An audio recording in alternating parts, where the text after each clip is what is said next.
Hello नमस्ते सम्पूर्णमा। आज चाहिँ प्रत्यक्ष प्रसारण देख्दै हुनुहुन्छ है हजुरहरूले।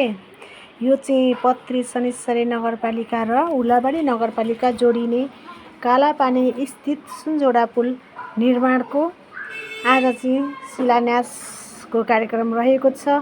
यस कार्यक्रममा डाक्टर सुनिल शर्माज्यू पनि उपस्थित भइसक्नु भएको छ है। अग्रज नेताजीहरू धेरै नेताजीहरू पनि उपस्थित भइसक्नु भएको छ। त्यसमा हामी पनि उपस्थित भइसकेका छौँ है। हेर्नुहोस् है, एकदमै प्रत्यक्ष बाढी आएर बिहान मौसमले पनि यति धेरै साथ दिएको छ है। आज बिहान थोरै मात्राकै पानी परेको यति ठुलो बाढी आयो है।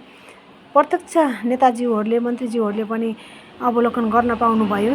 यो आजको समस्या, यहाँको समस्या चाहिँ आँखाले देख्नुभयो र हाम्रो नेताजीहरूलाई चाहिँ हातमा समाएर, उलाबाडीपट्टिबाट आउने नेताजीहरूलाई चाहिँ हातमा समाएर एकदम उतार्नुपर्ने अवस्था आएको छ र डोजरले नै खोला तार्नुपर्ने अवस्था आएको छ। उहाँहरूले प्रत्यक्ष देख्नुभएको छ, देख्ने अवसर पाउनुभयो। मौसमले पनि साथ दिएकोले गर्दाखेरि है।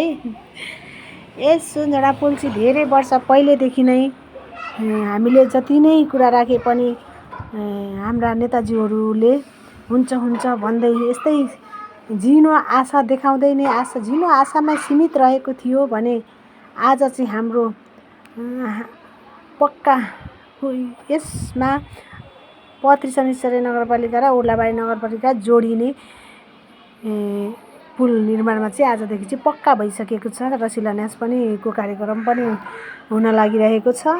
हेर्नुहोस् है, एकदमै यहाँको जनता यति खुसी है, यति खुसी हुनुहुन्छ। महिला दिदीबहिनीहरू पनि पञ्चे बाजाका साथ उपस्थित हुनुहुन्छ है। यति आम जनता चाहिँ यति खुसी हुनुहुन्छ, यति हर्षित हुनुहुन्छ, यति धेरै हर्षित हुनुहुन्छ, यति धेरै खुसी हुनुहुन्छ है। खुसीको त सीमा नै रहेन। यसमा चाहिँ हाम्रो सर्वप्रथम त यसमा हाम्रो डाक्टर सुनिल शर्माज्यूलाई हृदयदेखि नै धन्यवाद भन्न चाहन्छु। म लगायत सम्पूर्ण यहाँका हामी जनता नै उहाँलाई धन्यवाद भन्न चाहन्छौँ, हृदयदेखि नै धन्यवाद भन्न चाहन्छौँ। आज पक्का भई उहाँकै हातबाट शिलान्यास पनि भइसकेको छ। त्यस्तै गरी एकदमै यो चाहिँ अब बन्ने पक्का भई शिलान्यासको कार्यक्रम जस्तै गरी उद्घाटनको कार्यक्रममा पनि एकदमै छिटो उपस्थिति हुन पाऊँ, एकदमै छिटो हामी उद्घाटनमा पनि यसरी नै उपस्थित हुन पाऊँ। यहाँका आम जनताहरूले पनि यहाँ पुल निर्माणमा उपस्थिति भई लगातार निगरानी राख्नुपर्नेछ। आम जनताहरूले पनि एकदमै निगरानी राखिराख्ने सरसल्लाहमा एकदमै जुटिरहनु हुनेछ, अवलोकन गरिरहनु हुनेछ भन्ने हाम्रो आशा छ र हामी सम्पूर्णले लागि चाहिँ परिरहनुपर्छ है। अवलोकन र निगरानीमा पनि एकदमै छिटो बन्ने उहाँहरूले वाचा त गरिसक्नु भएको छ। त्यस्तै गरी एकदमै छिटो उद्घाटनमा पनि यसरी नै रमाउन पाऊँ भन्ने हाम्रो आशा गरौँ, यही आशा गरौँ। उद्घाटनमा नै यसरी नै रमाउने छौँ उपस्थित भई है।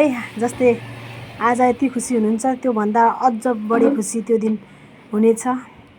एकदमै पक्का परिपक्का काम होस्, हाम्रो विकासको कामहरूमा चाहिँ कुनै कमी कमजोरीहरू नहोस् भन्ने आशा पनि राखेका छौँ।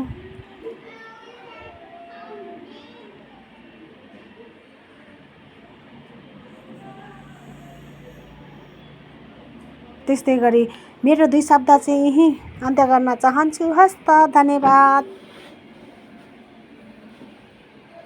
जय नेपाल।